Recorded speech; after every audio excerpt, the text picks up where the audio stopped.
Hello, I'm Dr. John Kruse, and today I'm going to be telling you about Joe Biden and his ADHD. So, I don't know if that started on time or not, so I'm going to start right over. Hello, I'm Dr. John Kruse, and I'm going to be talking about how we know that Joe Biden has ADHD. Now, some of you have been hearing me talk about Donald Trump and his ADHD for a year. This is not just an attempt to extend my brand or to keep talking. I'm going to talk about why it's, again, appropriate and proper for me to be talking about this. I'm going to be talking about the criteria that Mr. Biden fits to reach the diagnosis of ADHD. And I'm going to be talking a little bit about ways in which he manifests his ADHD differently than the incumbent president, Mr. Trump. So hopefully I'll cram that all into 20 minutes. If you have questions while I'm talking, feel free to type them in. I'm also going to be available at the end of the time if you have questions then you think up after I just finished talking. So I'll start with where I start when I'm talking about Trump. Why do we make any psychiatric diagnosis or diagnosis in the rest of medicine? And we do it for three different reasons. One is to understand the condition, to understand what's going on. And clearly with Donald Trump, and I'd also say with Joe Biden, that if you don't understand the ADD component, you may not understand part of why he acts and behaves and speaks the way he does. With Joe Biden, it's particularly, he's known for being gaffe prone.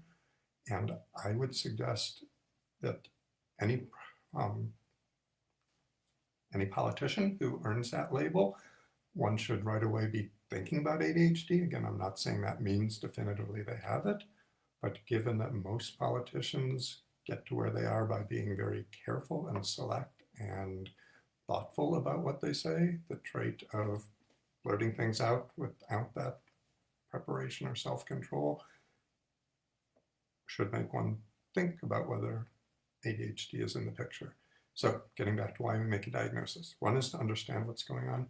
Two is to predict how this is going to unfold if we don't undergo treatment. And probably the most notable example, jumping back to Donald Trump, is there is at least a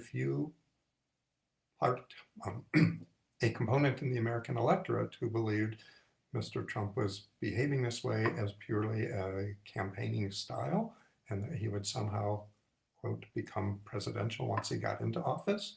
Anyone who understood that ADHD was the driving cohesive factor for his impulsivity, inattention, and other ADHD traits would have understood this is who he is, it's not going to change. So again, that's the sense in which prediction can be particularly helpful and useful. And then the third reason why we make diagnoses is to provide treatments that are effective. Sometimes that's medication, sometimes that's changing social environments or other tools or training. But those are three reasons to make a diagnosis.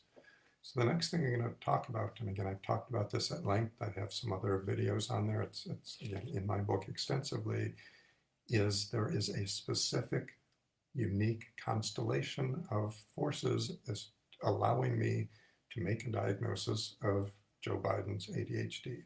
And the two big forces are, one, ADHD, unique among our major common psychiatric conditions. So someone pointed out recently, Tourette's disease is also based purely on behavior, but ADHD, the definition is behaviorally driven.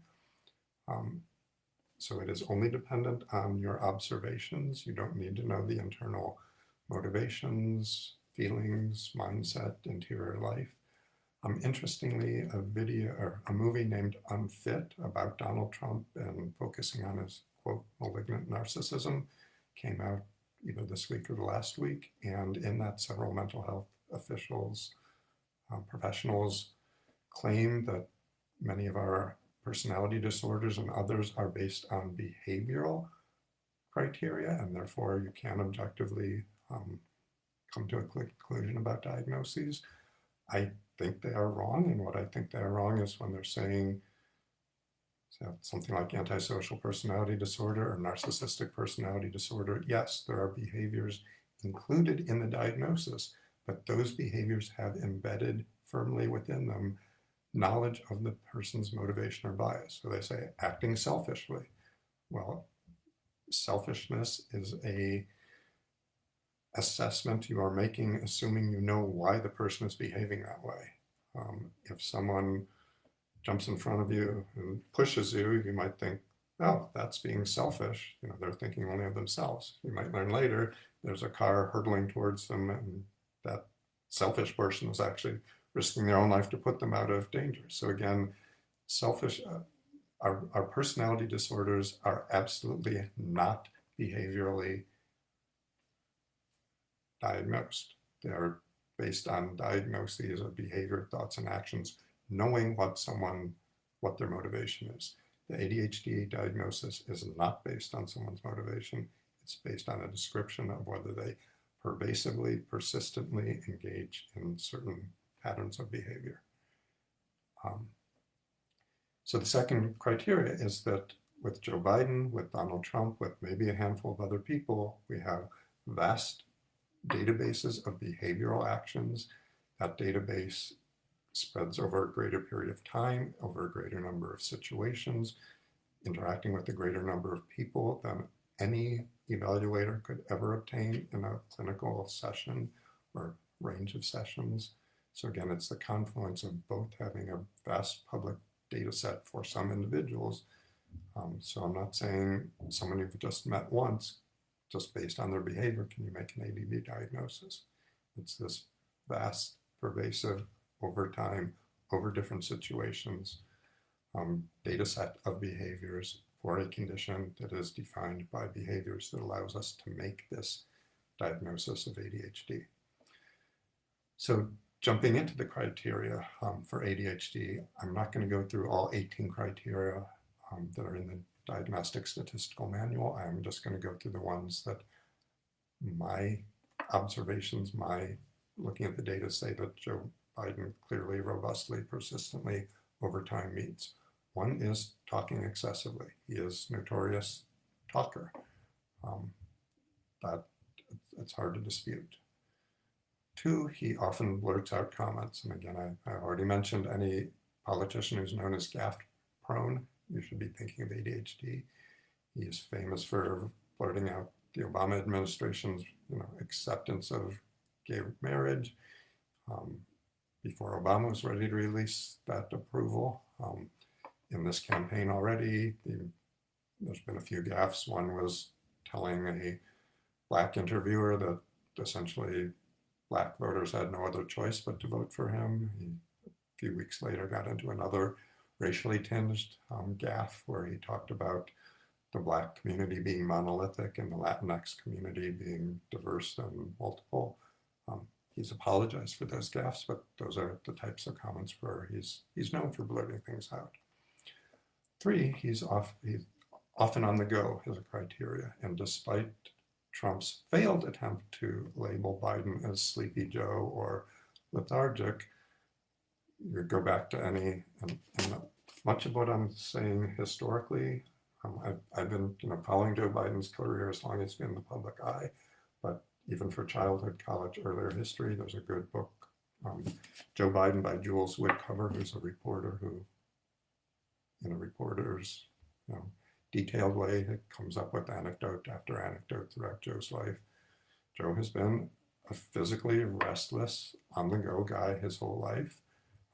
So talking excessively, blurting things out, 2, often on the go, 3, restless is 4, fidgeting is 5. There's actually a Vine that was made in 2013 just on Joe Biden's fidgeting, so he's known for doing this. And interesting, and I'll go into this aside right now, when I was going back and looking at Joe Biden's behavior during the Democratic debates, and then I looked at Donald Trump again during the Republican debates, it was striking. There's a large number of candidates in both panels, both the 2016 Republican primaries, most recent Democratic primaries, and in pictures of the stage, almost invariably, when they're not fidgeting, both Joe Biden and Donald Trump are sort of firmly holding onto their lectern. The other candidates are more at ease, sitting next to it. My contention, and this is purely speculation, is that both of these guys have figured out that one way to control their fidgeting when they're on a public stage is to hold onto the lectern fairly tightly. You know, could be they're both elderly and infirm. I don't think that's the case.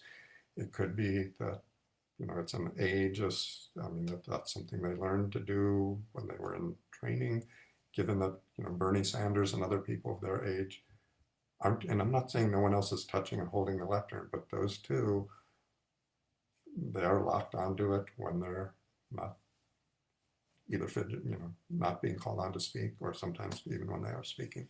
So that's a striking distant difference again. So that's getting back to fidgeting was number 1, 2, 3, 4, 5, or 6. Next 3 points are some of the inattentive traits that Joe Biden, ignoring details. Again, some of the content of what he blurted out here are ignoring details. He certainly can be detail-oriented in his professional work, but there are certainly times people felt he's oversimplified, made mistakes from ignoring details. Next 2 points are trouble sustaining attention, that even in some of his long speeches, he clearly is rambling off into other directions, drifting off track, not paying attention there. Again, to my assessment, it's not nearly as profound as with Mr. Trump, but it's there. And the last criteria, I think that there's historical evidence he fits, is not finishing tasks, including running for president. Hasn't finished that one yet. I'm being a little flippant there. And so one of the quotes I liked from Jules Whitcover's book was, this is talking about Joe Biden during his college years, is between peaks of concentration, he would fall back on lazy and careless academic habits. And you know, he didn't have a very good grade point average. Clearly, it wasn't because he's a stupid person. Again, I'm trying to not get into political positions, but intellectually, none of his colleagues think that he is a stupid man at all, but he was not consistently performing in his classes up to his abilities. I'm going to get to that angle in a moment. But that means that there are at least 1, 2, 3, 4, 5, 6 criteria where Joe Biden unquestionably, robustly fulfills criteria, and at least 2 others, I'd say strong evidence for. You only need 5 criteria as an adult to meet the ADHD definition. And again, these have to be sustained over time in multiple situations and not attributable to other conditions. And get to that point at the very end. This is, again, in contrast to Donald Trump, who robustly, unequivocally meets at least 13 or 14, may well meet all 16 criteria. I don't have evidence for all of those. So there's a few other things that help cement, in my mind, the ADHD diagnosis. So again, we meet the full, rigorous, formal, objective criteria for ADHD with what I've said. Additional factors are some of the things that aren't in the ADHD criteria. So being hot-tempered. Joe Biden's been, and again, this is not just being the blurting out or saying things impulsively, that there's a emotional dysregulation. And again, one of the quotes, and this is Joe Biden's own words in 1988 when he was preparing for another run on the presidency, is, quote, "I need to discipline my temper and my mouth." So even though he's overall has a more genial, affable, getting along demeanor than Donald Trump seems to have or express, both men have clearly demonstrated a temper. They can be triggered easily. I mean, there were remarks in the very early stages of the election this time where Joe Biden's challenging President Trump to a physical fight. That's hot-temperedness. 2 other things. Being a risk taker. So during his childhood, during college days, Joe Biden was sort of a leader in sort of pranks, or sort of, I'll read the quote again. Actually, I don't have that in front of my head, but it's something like he was always risk-taking, doing things, and he was sober when he was doing it. So it wasn't just disinhibited wildness while he was drinking, but it was, quote, wild and risk-taking behavior. And to put that again, right now, he, to many, particularly on the progressive left, is the embodiment of the stodgy, old, boring, um, mainstream Democratic Party. This is a guy who ran for Senate at 29 and was elected. He was 30 by the time he took office, but all he had done politically before then was be a county councilman in his home state of Delaware. That's, I would say, comparable to what Alexandria Ocasio-Cortez has done. She gets huge recognition as a 29-year-old being elected as a woman of color to Congress. Great for her, but that was a representative. This guy ran for Senate, and yes, it was in a small state, but he's been a risk taker despite what his political image is right now. And three, and this is again a trait that he shares with Donald Trump, and I think is solidly attributable to ADHD and responsible for some of the political success of both of them. These are both people who are known for being genuine, and by that it is the vast majority of what they're saying comes across as, this is what I truly feel, this is what I believe, what I'm thinking and feeling at the moment. I am not calculating, I'm not censoring myself, I am not figuring out the precise wording just to make you happy. And again, these are traits he's portrayed throughout his life. He's portrayed them in different venues. These are persistent patterns. So again, I think we have a pretty solid diagnosis here for ADHD for Joe Biden, and I'm not just saying that because it gives me another 4 years to pitch my book. So even if there's a similarity, how come this guy is so different from Donald Trump? And there's a few things I'd point out, and some of these I will try to differentiate where I'm getting into my own opinion versus observable facts or behaviors, and I'm going to try to steer clear of policy and political content. But I'd say on the very surface, Joe Biden's ADHD is not as severe as Donald Trump's. One, just the number of criteria Donald Trump meets. Two, looking just at a physical restlessness level. You look at any public venue Donald Trump has been at, whether it's standing there while having press conferences about COVID virus and letting someone else speak, Donald Trump is almost constantly in motion. Even at formal presentations when other leaders of state are trying to speak, he's bobbing his head, he's shaking his head, he's moving, he's twisting his torso, he's in constant physical motion. Again, Joe Biden does some fidgeting, but one, he's better able to control it and contain it. And so just the severity, the pervasiveness of ADHD symptoms is not as severe, and that just goes not only for the physical restlessness ones, but for the inattentive ones. Mr. Trump, when most other people are speaking, doesn't convey that he's there, doesn't convey that he's listening carefully, is drifting off in his own speeches onto not just tangents and sort of his own agenda rather than thoughts that are slightly falling off or taking a lead from what he's already said. Again, his inattentiveness, his ramblingness, the lack of coherence to his speech.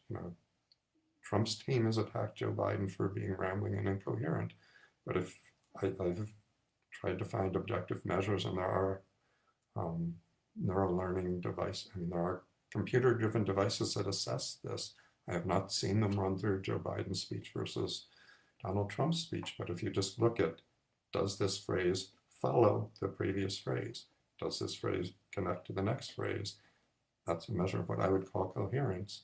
There's absolutely no question that Joe Biden is far more coherent, using that narrow definition of coherence, than is Donald Trump. So that's one level of differences, is just the severity and pervasiveness of the ADHD. Another huge dimension is something what we might call self-awareness. Donald Trump does not seem to be very aware of himself. He thinks everyone should be loving him. Everyone should view him as a god and a deity. He's not aware of when he's being rude, being aware of when he's being offensive. That's a big part of why he doesn't apologize afterwards. He doesn't think he needs to. And this part is my projection and theorizing. I think the two individuals had very different childhood environments. From all that we can gather, Joe Biden had a nurturing, supportive environment where there was accurate parental mirroring of what he was feeling and supportiveness for carrying that out into the world. And Donald Trump was met with sort of aloofness and withdrawnness from his mother and harsh criticism from his father. And he was being told and directed, you have to be this way or you're going to be punished for it.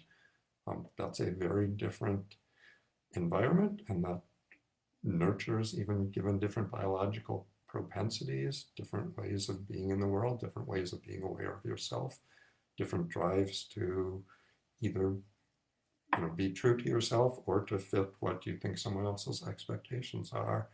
And it does carry into what we call the trait of empathy. I mean, Donald Trump went to desperate attempts during the Republican National Convention to find people who claimed that he was empathetic, and I and others have written extensively about this. I think he failed miserably. My favorite example is when he was interviewing hostages he had rescued, whose release he had arranged during his presidency. He had, and this was a pre-recorded, scripted event. 6 people in the audience, or 6 people sitting on couches with him. 5 of them are white men, one's a woman of color. He talks directly to each of the white men, doesn't even talk directly, smile, acknowledge her as anything except window dressing for his convention. And this is at the convention where he's pulling in people of color, pulling in family members to proclaim that Donald Trump's an empathetic individual. We've seen it for 4 years. He doesn't have much empathy for people unless they are supporting and saying what a wonderful person he is. And we see that with every time he delivers disaster relief or COVID relief or something like that. Politicians are willing to praise him lavishly because they know that gets rewards. I don't think from these politicians it's a sign of they see him as genuine being empathetic, and that I'd argue is strongly different from Joe Biden's character, again, separate from any policy positions. 2 is there's a very difference in their work ethic. Again, many people with ADD have trouble get off track. Joe Biden has clearly worked hard. Even his colleagues from the other side of the aisle in the Senate, before he conducted hearings when he was chairman of the Judiciary Committee, he did his homework. He studied, he worked hard, he read the legal background of the candidates. He looked at the Constitution, the frame. He did his work. Mr. Trump famously does not do his work. There was a furor just a week ago when Trump was defying his advisor and saying he's not even going to bother studying or preparing for his debates with Joe Biden. And people were aghast and up in arms and saying this is silly. They seem to have forgotten that 4 years ago, when they had formal training sessions for Trump to prepare with Hillary, his own aides said he blew them off. Some he didn't even show up, he just canceled. Some he went there and in a desultory fashion didn't do any study. Famously, Trump doesn't do his homework. Joe Biden does his homework. Again, you might not like where his homework leads him. You may have a difference of opinion as to whether he's coming to the right conclusions or not, but he puts the work in. And that gets to my 3rd point, and I think why some of this difference is there. I think what may mask some of Joe Biden's ADHD is that he's doing something that interests him. So again, one of the most fundamental descriptions of how is that people with normal brains are driven by what's important. People with ADHD brains are driven by what's interesting to them. They may know they have to pay taxes on time. They may know they have to move their car because it's going to get towed on a no parking day. They know these things are important, but that's not as interesting as a video game or the basketball playoff or the debate on politics with their friend that they're having, so they don't take care of it. Joe Biden had the luck, the wisdom, the guidance, I don't know what it is. He went into something that interests him. And again, I'm not saying all his policies are perfect or wonderful, but he's been interested in helping people. He's been interested in making our society better. He's been interested in using the powers of the legislative process to alter society so it is a more optimal society. These things interest him. They fascinate him. That's why he can do his homework on it. That's why he can get involved and spend hours reading books about these topics. Trump, on the other hand, absolutely clearly has no interest in policy. Where's his health plan that he's been on the verge of releasing for 4 years now because it precedes, his being elected? It's not there. He hasn't focused on it. Even issues when he was vehemently excited about trying to get Obamacare canceled, repealed in the Senate, or in the House and the Senate, legislatively repealed, he didn't even study any. Even Republican congressmen would say, this guy doesn't know what he's he's just lobbying for the final goal. He has no idea of the content of this. He doesn't have any idea of what's in his own tax bills. He doesn't know what he's talking about because it hasn't interested him. So again, a huge difference is Joe Biden has gotten into a field that interests him. So when we see him being in rapt attention, that doesn't tell us how, where he might be in his daily life, where he may forget where his car is parked, or he may forget other details. And again, with Trump, my assessment of what interests him is having people show that they approve of him. And again, the career trajectories of the two. Joe Biden spent decades in one career. That's actually moderately unusual for someone with ADHD, but he did it because this is what he really liked. This is what he was into doing.